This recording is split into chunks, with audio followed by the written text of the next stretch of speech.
Alright folks, today we're working on 9.1, which is our exponential functions. This is going to have two videos, so this is an introduction part. This is part 1. I'll have part 2 up here as well. Okay, so let's talk about what exponential functions are. Exponential functions are simply a function that has a constant,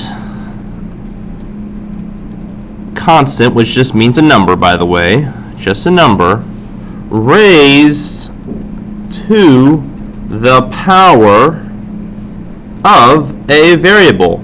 So this is what's considered a standard form of a function right here.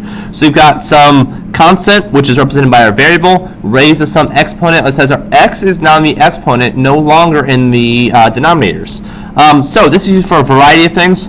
This is just getting used to some things. Okay, so we've got a couple variables here to deal with. Well, 3 of them actually. A, B, and x. And x is always our input. So this is, x hasn't changed since we started doing our math at all. So it'll be 1 or 2 or 0.5 or whatever it is. We need to look at these two. These will be regularly represented as numbers. So we've got two situations. Exponential can either be growth or it can be decay. So if it's growth, that a is going to be bigger than 0, which makes sense. It's got to be a positive thing. If it's decay, then the a is still bigger than 0. So really what the difference is, b is greater than 1 for growth, or 0 is less than b is less than 1, which says b is between 0 and 1. So I'm just going to use a common growth, or a common a, and show you a graphing calculator how this is going to look. So for a growth, I just need a number that's bigger than 1, like 1.5. And then for decay, I'm still going to use my same a I'm using.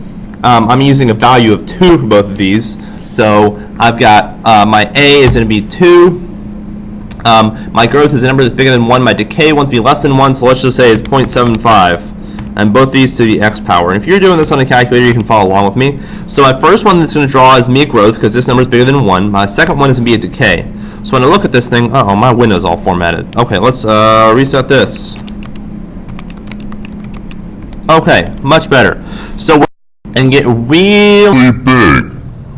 In the second one, our decay is going to come in on the left still and get really small. So if we want to sketch these, we are going to sketch both of these. So the growth is going to come in from the left down low and work my way up, and the decay is going to come in from the top and work my way down. So you might have noticed, but I want to point something out. Both of these cross at the exact same point, which says regardless of growth or decay, we can do a little bit of math up front to figure out that exact point, and that's the thing that these have in common. So our b isn't going to change, which says our a has to be something about the intercept. So when we have a y-intercept, that really means everywhere on this line and everywhere on this line, x is equal to 0. That's what it means to have a y-intercept. So if I just plug this into this formula up here at the top, so we've got y equals a times b. Instead of doing x, I'm going to use 0, because that's where the y-intercept is. Then I'm going to get a times, well, anything to the 0 power, which is in this case just the b. Anything to the 0 power equals 1, which says that my y-intercept is always a. So a is always a y-intercept. B is referred to as the base, and that just helps us tell us whether it's growth or decay. Okay, so for each, determine growth or decay. That's two things, so one or the other, and sketch a graph. So if that a is our intercept, then we can just label it whatever a is. So basically, we need to figure out, does it go up or does it come down, and put whatever that number a is in the front. Okay, so let's look at this thing. We're looking a, b to the x, a, b to the x. We've got a couple of them.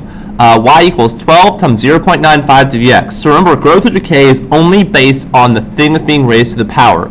So 0.95 is either bigger than 1 or between 0 and 1. In our case, this is less than 1, which says that it is decay. So because this is less than 1, we know it's decay, which says we can sketch it. Comes in high on the left and goes out low on the right. And this value here, where it crosses the y-axis, the y-intercept, is just whatever a is. So 12, and that's all you've got to do. Okay, example 2. 0.25 times 2 to the x power. Our intercept is that number in the front, so that's our intercept. Our base is 2, which is bigger than 1. So because this is bigger than 1, we know it's going to be growth, which says when we sketch it, I don't need as much of that negative y-axis. I'm going to leave it a little small. I'm going to go low on the left to high on the right to say that it's getting bigger as we're going this way. And more than that, my intercept is just that number in the front. Okay, last thing. You put $1,000 into a savings account that grows 5% every year. So, my key word I'm looking at here is grows. Like, hey, it's getting bigger. So I know it's growth, right? So it's going to be something like that. But we need to write the equation. So we know it grows 5% every year. So if we start with 100%, we're going to add 5% because it grows, which gives us 105%. However, these are not written using percent signs, so 105% is really 1.05. So that says my growth number is 1.05. That says for y equals ABX, this base is 1.05 to the x. That A, that intercept, is an initial value. So we're just going to say our initial value here is 1,000, which says that when we graph it, we already know it's growth because this number is bigger than 1, which makes sense. Growth needs to be bigger than 1. So we're going to say we've got an intercept of 1,000. And that's it. Okay, folks, before you start practicing this worksheet, make sure you look at the second notes that should say exponential functions evaluating.